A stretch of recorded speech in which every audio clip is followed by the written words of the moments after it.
Jumpa lagi di Kapsul Ramadan. Alhamdulillah. Masih ngobrol-ngobrol sama Habib Jafar tentang hal-hal yang membatalkan puasa. Oke. Ini yang selanjutnya nih, Bib. Kalau kita makan permen kan jelas membatalkan dong ya, Bib ya? Iya dong. Jelas itu ya, Bib Iya, ya? Nah kalau sikat gigi tuh, Bib, kan biasanya pasta giginya tuh ada rasa-rasanya tuh, Bib. Semriwing, atau mungkin ada yang merek-merek buat anak kecil tuh, Bib. Iya. Komodo tuh ada tuh, Bib. Itu rasa stroberi gitu. Gimana tuh, Bib? Jadi pertama ya, kalau pasta giginya ada rasanya memang sepatutnya dihindari. Oh. Tapi sikat gigi itu sendiri itu tidak membatalkan puasa. Tapi sesuatu yang sebaiknya dihindari ketika kita berpuasa. Jadi sebaiknya sikat giginya itu setelah berbuka atau sebelum sahur. Sebelum sahur atau sebelum imsak kali ya, Bib ya? Sebelum imsak. Jadi karena gosok gigi di saat berpuasa yang dihindari ya. Bukan selama bulan puasa. Saat berpuasa ya, Bib ya. Jadi nggak gosok gigi juga sehari itu juga harus dihindari. Iya, jangan terus. Karena mengganggu. Maksudnya udah puasanya nih seringkali kan bikin mulut kita jadi Kurang nyaman. beraroma lain ya. Iya, ya. aroma. Udah Memang gitu ditambah. aroma itu kata Nabi aroma surga, tapi itu kan maksudnya secara batin, bukan secara fisik. Bukan terus ditambah dengan tidak sikat gigi ya, Bib ya. Kalau Jadi sikat gigi di waktu saat kita tidak berpuasa. Mengapa?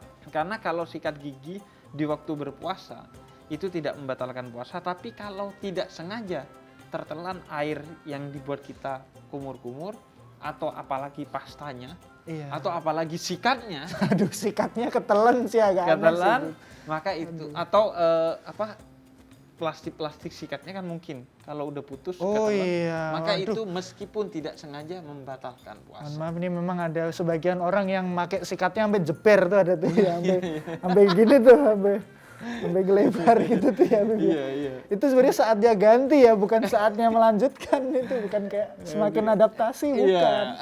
Bukan. Jadi itu dalam madhab Syafi'i menurut Imam Nawawi kalau tertelan meskipun tidak sengaja maka dia membatalkan puasa karena dihitung sebagai kelalaian orang yang berpuasa.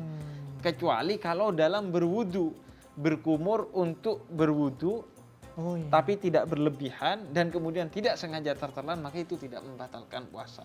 Saya sempat mikir, waduh ini apa kalau misalnya waktu siang-siang puasa, apa wudunya kumurnya jangan banyak-banyak gitu, gimana tuh, Bib? Enggak, senormalnya. Normalnya bukan saja, sedikit, tidak apa-apa. bukan berlebihan juga. Karena kalau berlebihan dan tertelan, meskipun tidak sengaja dia batal. Jadi sewajarnya saja. Dan jangan mikir yang lain-lain gitu. Karena bulan puasa saya kumur-kumur wudunya nggak pakai air biasa, pakai air degan gitu. Aduh, sengaja sekali sih itu ya, Bib ya. Ya udah siang-siang panas-panas seger. Udah air kelapa ada esnya. Waduh. Bukan wudhu ya, itu ya memang niat mokah ya, ini niat buka di siang hari gitu. Dan ini kalau misalnya sikat gigi pakai pasta gigi nggak apa-apa, nanti produsen inovasinya macam-macam tuh, Bib. Mungkin nanti ada pasta gigi rasa soto kan bisa tuh. Iya. Maksudnya kan jadi malah nyeleneh kemana-mana ya kan. Kayaknya itu bukan produsen sih, lebih ke stand up komedian doang yang berpikir gitu. Yang inovasi, Bib, siapa tahu pengennya yang seger ya kan. Nah, ini juga nih, sekarang nih di saat pandemi ada namanya vaksin gitu. Oke. Nah, bagaimana nih? Ini nanti vaksin kan tetap harus berjalan ini ya, Bib ya. Iya. Nah, ini apakah boleh vaksin di siang hari ketika berpuasa atau sebaiknya di malam hari? Udah diputuskan oleh MUI bahwa memang vaksin itu sesuatu yang tidak membatalkan puasa meskipun dilakukan saat kita dalam keadaan berpuasa. Kecuali memang kita khawatir ketika kita vaksin akan lemes dan akan membuat puasa kita batal, maka itu memang dihindari. Tapi kalau vaksin itu sendiri secara dasar tidak membatalkan puasa kita. Jadi kalau ini tadi sebagai pengobatan, meskipun pengobatan batal, ini pengecualian ya, Bib ya? Iya, apalagi kita berada dalam darurat pandemi. Oh ya, ini segala sesuatu ketika berada dalam darurat, maka itu diperbolehkan.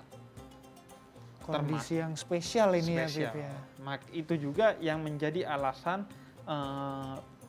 NU Jakarta sudah memutuskan bahwa swab antigen ataupun PCR itu tidak membatalkan. Oh, swab pun tidak membatalkan Bib. Jadi tidak membatalkan karena kita berada dalam keadaan darurat. Oh, ini sikat lagi nih Bib. Ini sikat dimasukkan ke hidung dan ke tenggorokan. Ini tidak karena memasukkan suatu sampai batas yang dalam banget itu membatalkan puasa. Tapi ini dihitung tidak sampai batas yang dalam banget yang aman, tidak ya, diperbolehkan oleh syariat dan apalagi berada dalam kondisi yang darurat kita. Kalau sulap gimana tuh Bib? Sulap. Saya pernah lihat ada sulap pedang tuh Bib yang masuk ini tuh. Itu membatalkan puasa dong. Gitu. Jadi itu paling tidak pertama membatalkan puasa, yang kedua membatalkan nyawa kita. Kalau beneran dimasukkan ke mulut. Kadang sering ada sulap. Atau kalau enggak ini Bib pakai kartu tuh disobek-sobek, masukin ke mulut, jadi panjang. Iya. Kalau masukkan tuh. itu bukan hanya membatalkan puasa, itu riba. Oh, iya. Masuknya sedikit, keluarnya banyak. Oh, iya. Jadi batal ini ya Bib ya. Membatalkan puasa. Ini buat para jadi, pemain sulap, ini sulap pedang batal. Sulap kartu batal mungkin juga kan itu ya, apa Bib ya.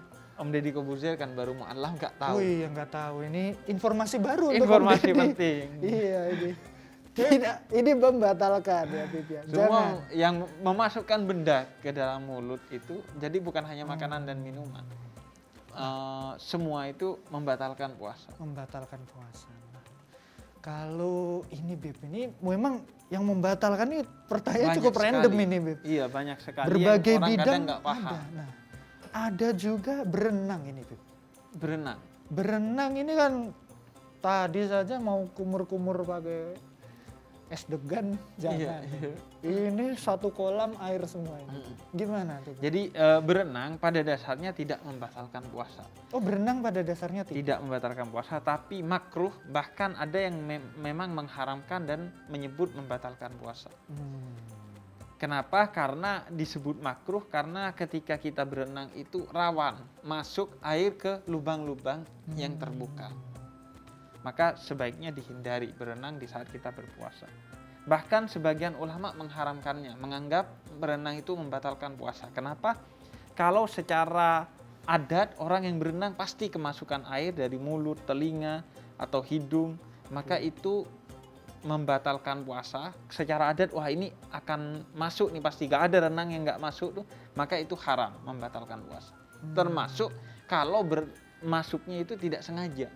Karena masuknya itu tidak sengaja. lagi-lagi dianggap itu kelalaian. Apalagi kan berenang pasti sengaja ya Bib. Betul. Kecuali darurat kali Bib.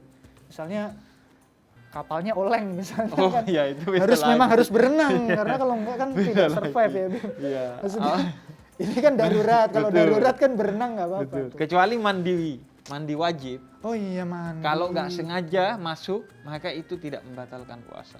Tapi kalau mandinya mandinya dongak gini. Terus kayak, wah biar seger. Aduh. itu membatalkan puasa, membatalkan puasa. Aduh. Sengaja sekali dia manusia ini kadang di. Aduh misalnya. Tapi ya ini mungkin kayak lucu gitu. Tapi diem-diem banyak orang Banyak, yang ini. melakukan begini. Jangan ketawa-ketawa doang, ini nyindir orangnya langsung ini ya Bib ya. Wah seru nih, saya suka nih episode yang ini nih.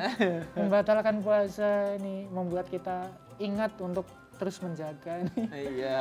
Masih banyak nih Bib pertanyaannya nih Bib, kita Oke. langsung lanjut di segmen berikutnya nanti ya Bib ya. Tetap di Kapsul Ramadan Hub. Alhamdulillah. Alhamdulillah.